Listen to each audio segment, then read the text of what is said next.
10 साल में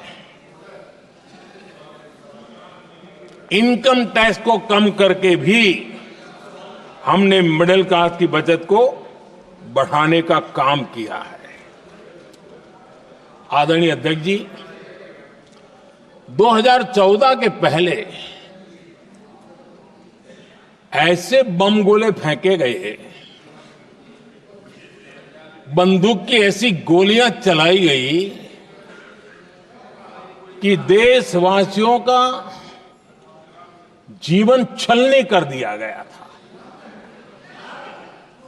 हमने धीरे धीरे उन घावों को भरते भरते आगे बढ़े। 2 लाख करोड़ रुपया 2 लाख रुपया 2013-14 में 2 लाख रुपये, सिर्फ 2 लाख रुपये उस पर इनकम टैक्स माफी थी। और आज 12 लाख रुपये संपूर्ण रूप से इनकम टैक्स से मुक्ति। और हमने बीच के कालखंड में भी 14 में भी, 17 में भी, 19 में भी, 23 में भी हम लगातार ये करते आए, घाव भरते गए और आज बैंडेज बाकी था वो भी कर लिया। स्टैंडर्ड डिडक्शन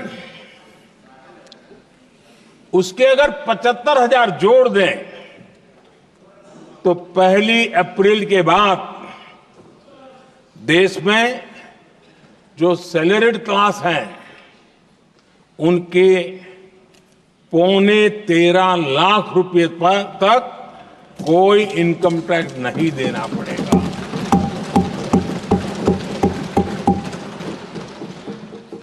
आदरणीय सभापति जी, आप जिस समय युवा मोर्चा में काम करते थे तब एक बात आप सुनते होंगे, पढ़ते भी होंगे। एक प्रधानमंत्री आए दिन 21वीं सदी बोला करते थे। एक प्रकार से रट गया था, तकिया कलाम जैसा हो गया था, तो बोलते थे 21वीं सदी। जब इतनी बार बोला जाता था तो उस समय टाइम्स ऑफ इंडिया में आर.के. लक्ष्मण ने एक बड़ा शानदार कार्टून बनाया था। वो कार्टून बड़ा इंटरेस्टिंग था। उस कार्टून में एक हवाई जहाज है,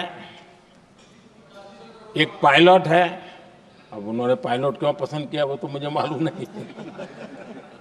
कुछ पैसेंजर बैठे थे और हवाई जहाज एक ठेले पे रखा हुआ था और मजदूर ठेले को धक्का मार रहे थे और 21वीं सदी लिखा हुआ था। वो कार्टून उस समय तो मजाक लग रहा था, लेकिन आगे चल करके वो सच सिद्ध हो गया। आदरणीय अध्यक्ष जी, ये कटाक्ष था जमीनी सच्चाई से। तब के प्रधानमंत्री कितने कटे उठे थे और हवाई बातों में लगे हुए थे, इसका वो जीता जागता प्रदर्शन करने वाला कार्टून है।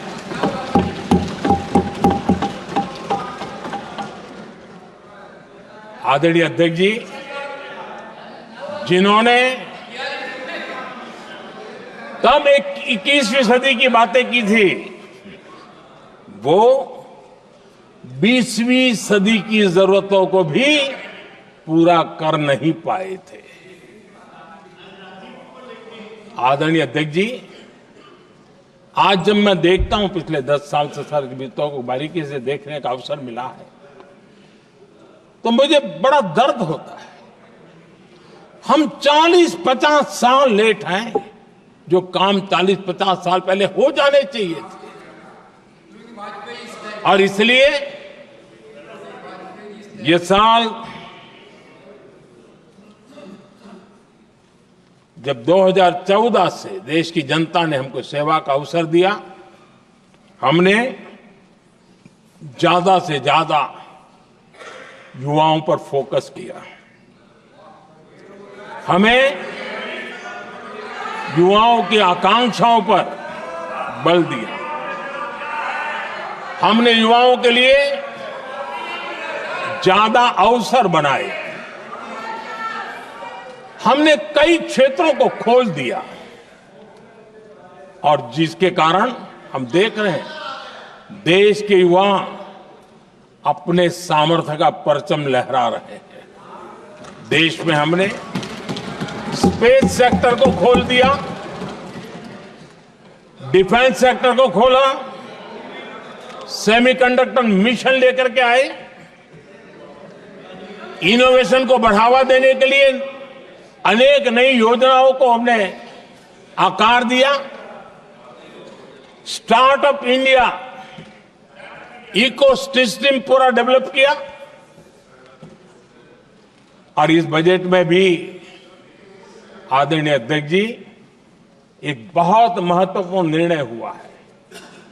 12 लाख की आय पर इनकम टैक्स की माफी, ये समाचार इतना बड़ा बन गया कि बहुत सी महत्वपूर्ण चीजों पर अभी भी कुछ लोगों का ध्यान नहीं गया है। वो महत्वपूर्ण निर्णय हुआ है। हमने न्यूक्लियर एनर्जी सेक्टर को ओपन कर दिया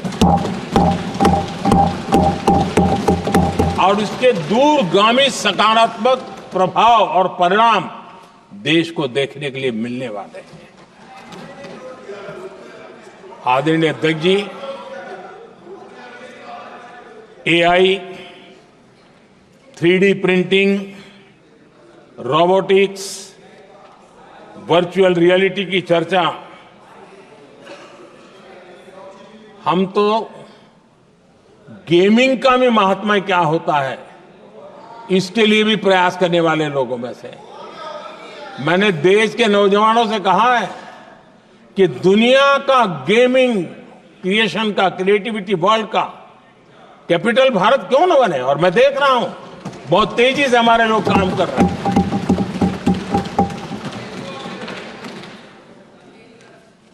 कुछ लोगों को अब जब एआई की बात होती है, कुछ लोगों को अब ये शब्द फैशन में है तो बोला जाता है, लेकिन मेरे लिए सिंगल एआई नहीं है, डबल एआई है। भारत की डबल ताकत है। एक एआई आर्टिफिशियल इंटेलिजेंस, दूसरा एआई एस्पिरेशनल इंडिया।